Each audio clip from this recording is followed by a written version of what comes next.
जैसा कि कल ही मैंने स्पष्ट किया था कि जुडिशरी का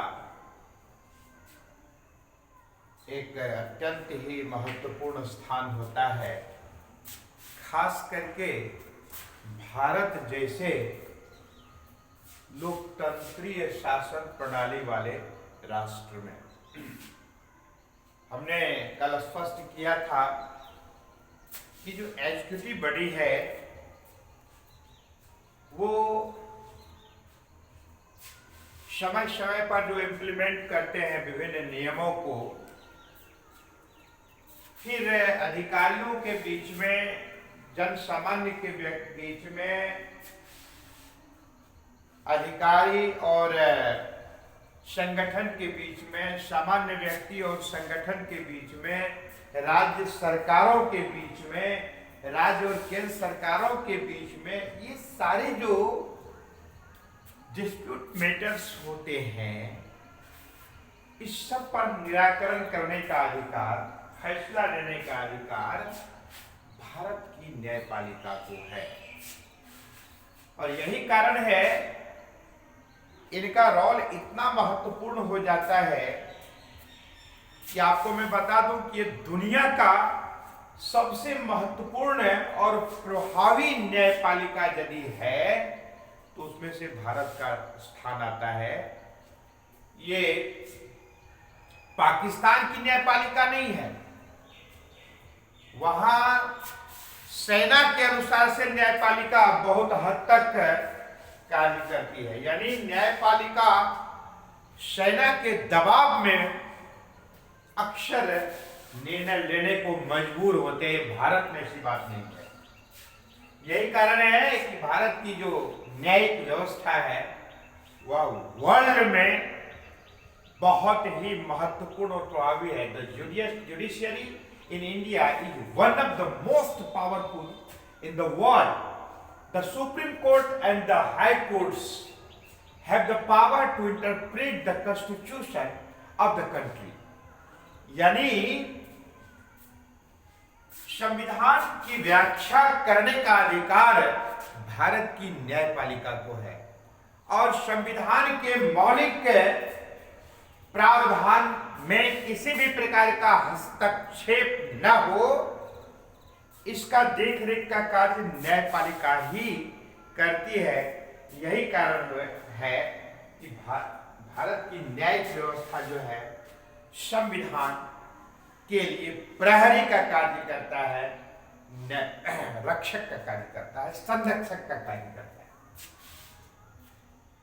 They can declare इनवैलिड, यानी न्यायिक व्यवस्था जो है,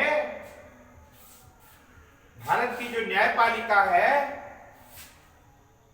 दे कैन, यानी इट कैन डिक्लेयर, वो invalid to any law of the legislature, विधायिका के द्वारा भी ऐसे कोई नियम बनाए गए हैं उन्हें भी इनवैलिड करने का अधिकार भारत की न्यायपालिका को है, बशर्ते कि वास्तव में वह मामला, वह नियम भारत के संविधान की मूल को टच न करे, छेड़छाड़ न करे, हस्तक्षेप न करे। वैसी स्थिति में भारत को के न्यायपालिका को इस प्रकार का अधिकार है कि ऐसे नियम को भी वह अमान्य कर दे। इतना नहीं, लेजिस्लेचर, आप कल्पना कर सकते हैं, लेजिस्लेचर, भारत का जो लेजिस्लेचर है वो क्या है, हमने पहले भी पढ़ा है, आप लोग जानते भी होंगे। भारत का लेजिस्लेचर जो है वो पार्लियामेंट है, जहां पर नियम बनाए जाते हैं। संविधान के मूल को, संविधान की आत्मा में किसी प्रकार का छेड़छाड़ न हो, इसका ख्याल रखा जाता है। यानी लेजिस्लेचर भी उसमें बहुत बड़ा उलटफेर नहीं कर सकता है, बहुत बड़ा रिस्ट्रिक्शन है। संविधान के मूल में बहुत बड़ा उलट पुलट करने के लिए काफी लंबी और जटिल प्रक्रियाओं से गुजरना होता है, जो असंभव रहता है। इसीलिए उसके मूल को हमेशा ध्यान में रखा जाता है, बहुत छेड़छाड़ नहीं करना होता है। हाँ, कुछ एडिशनल किए जाते हैं, कुछ संशोधित किए जाते हैं, कुछ जोड़े जाते हैं for the betterment of the people, for the betterment of the country. Yes, they have right, judiciary legislature has right to make some rules and regulation which is essential for the betterment of the country. It is no doubt. But even legislature has no capacity to interfere the internal concept or the soul of our preamble and the constitution. यानी उसमें किसी प्रकार का interfere नहीं हो सकता है उसके मूल में। और जब लेजिस्लेचर का ये हाल है तो एग्जीक्यूटिव का क्या कहना? क्योंकि लेजिस्लेचर के ही का ही एक अंश हम एग्जीक्यूटिव के रूप में जानते हैं। सबको पता है एग्जीक्यूटिव में कौन सब आते हैं, सबको पता है। प्रेसिडेंट है, वाइस प्रेसिडेंट है, प्राइम मिनिस्टर है, काउंसिल ऑफ मिनिस्टर है, and all concerning officers are under executive body. तो yes, they have right to invalid to any law of the legislature और द एक्शन और एनी कार्रवाई of the executive यदि if they find such a law or the action is against the constitution, it is already clear. यानी संविधान के विभिन्न जो प्रावधान है उसके विपरीत नियम नहीं बनाया जा सकता है। उसके अप्रोच को, उसके थीम को, उसकी आत्मा में दखलंदाजी नहीं किया जा सकता है। यह सत्य है, यह सत्य है कि ये जो है लॉ मेकिंग बॉडी है, कतई संशय नहीं है। किंतु यदि न्यायपालिका को लगे कि संविधान में की आत्मा में उथल पुथल होने वाला है इस नियम से या कार्रवाई से, तो न्यायपालिका उस पर रोक लगा सकता है। तो ये है भारत की न्यायिक सिस्टम। तो भारत की जो न्यायिक सिस्टम है, इसके जो सर्वोच्च होते हैं इकाई, वो सुप्रीम कोर्ट के होते हैं। सुप्रीम कोर्ट होता है और सुप्रीम कोर्ट का जो जस्टिस चीफ जस्टिस होते हैं वो ओवरऑल सुप्रीम माने जाते हैं। विभिन्न प्रकार के कैसे डिस्प्यूट मैटर्स को सॉल्व करने के लिए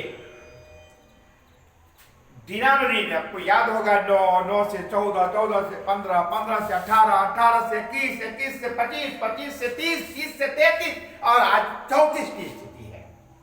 इंक्लूडिंग चीफ जस्टिस 34 जजेज हैं सुप्रीम कोर्ट में, जो कि लाखों लाख डिस्प्यूट मैटर्स हैं, उन सब पर निराकरण करने के लिए, जजमेंट देने के लिए आवश्यक है समयानुसार उसमें वृद्धि की गई, बढ़ाए गए जजों को। और इस प्रकार से वर्तमान में जो 47वें जो चीफ जस्टिस हैं वो जस्टिस शरद अरविंद बोबडे हैं, और इससे पहले जस्टिस जो 46वें थे वो जस्टिस रंजन गोगोई, जो बहुत चर्चित रहे हैं, वो अवकाश प्राप्त किए हैं। इसके बाद जस्टिस बोबडे भारत के चीफ जस्टिस के रूप में, जो 47वें चीफ जस्टिस के रूप में हम लोग जान रहे हैं कि इनके अंदर में पूरी व्यवस्था, न्यायिक व्यवस्था और विभिन्न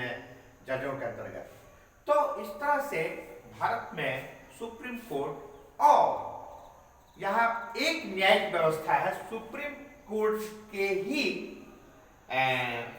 आधार पर जितने भी 25 जो हाई कोर्ट्स हैं, उन सारे कोर्ट्स के जजों को जजमेंट देने का अधिकार रहता है विभिन्न डिस्प्यूट मैटर पर। तो इस प्रकार से हम देखते हैं कि भारत की न्यायपालिका दुनिया के बेहतरीन और मोस्ट पावरफुल न्यायिक व्यवस्था में से एक है, जो सरकार के द्वारा या लेजिस्लेचर के द्वारा जो नियम बनाए जाते हैं अथवा उसको लागू करने की बात होती है, तो ऐसे ही सहज रूप से नहीं किया जा सकता। उसके लिए ये संविधान के रक्षक के रूप में भारत की न्यायपालिका है, सर्वोच्च न्यायालय है। और लेकिन ये तो स्पष्ट है, ये प्रमाणित हो चुका है कि मोस्ट इंपोर्टेंट पावर है भारत के जुडिशरी सिस्टम में। किंतु जब आप विशद में इसकी चर्चा करेंगे, अध्ययन करेंगे, तो देखेंगे कि यदि न्यायपालिका की ओर से हस्तक्षेप होने लगा है ज्यादा, तो ये ऐसा ऑर्गन है, ये ऐसी बॉडी है लेजिस्लेचर, वो नियम में बना देते हैं कि चलिए अब ये नियम बन गया है, अब इस नियम के अनुसार से ही कार्य होगा। यस, यानी legislature has capacity to make rules and regulations, no doubt. लेकिन लेजिस्लेचर को भी यह ध्यान रखना पड़ेगा कि संविधान के मूल में किसी प्रकार का बदलाव न आए, हस्तक्षेप न हो, इसका हमें से ख्याल रखना पड़ेगा। किंतु सरकार को बार बार निर्देश दिए जाने के बावजूद कभी कभी एग्जीक्यूटिव बॉडी क्या करते हैं, तो नजरअंदाज कर देते हैं। ये बात सही है, किंतु सच्चाई यही है, ओवरऑल हम कह सकते हैं कि सरकार, व्यक्ति, समाज, संगठन, राज्य सरकारों के बीच हो या राज्य सरकार केंद्र सरकार के बीच का मामला हो, राज्य सरकार केंद्र सरकार यूनियन गवर्नमेंट के बीच का मामला, यूनियन टेरिटरीज के बीच का मामला हो, person man to man, person to person, citizen to citizen के बीच का मामला हो, सिटीजन ऑर्गेनाइजेशन का मामला हो, सिटीजन गवर्नमेंट का मामला हो, डिस्प्यूट मैटर हो, yes, judiciary system has right to take judgment and government will have to follow to that instruction of the judgment of a judiciary system, no doubt। तो इस तरह से हम देखते हैं कि भारत में न्यायपालिका का रोल अत्यंत ही महत्वपूर्ण है और ये आवश्यक भी है, इसीलिए इसके महत्व को हम नजरअंदाज नहीं कर सकते हैं।